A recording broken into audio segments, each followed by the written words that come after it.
สบายดีพี่น้องซื้อโฮมไว้พี่น้องเอ้ยเนาะนี่ซื้อไว้ไปใส่เฮือนเฮา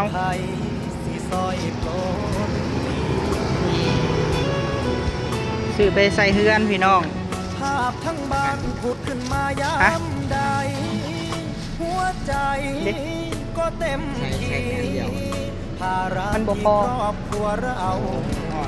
ซื้อโฮมไว้พอดี320พี่น้องได้ซัมนี่เนาะซัมนี่เอาไปซัมนี่ไปสะก่อนพี่น้องเลย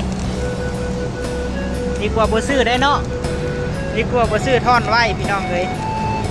ฝากเป็นกำลังใจให้เด้อพี่น้องเด้อเนาะมาสั่งเครื่องกับวันทอง320พี่น้องเลยเอาฝากเป็นกำลังใจให้เด้อป้าลุงเลย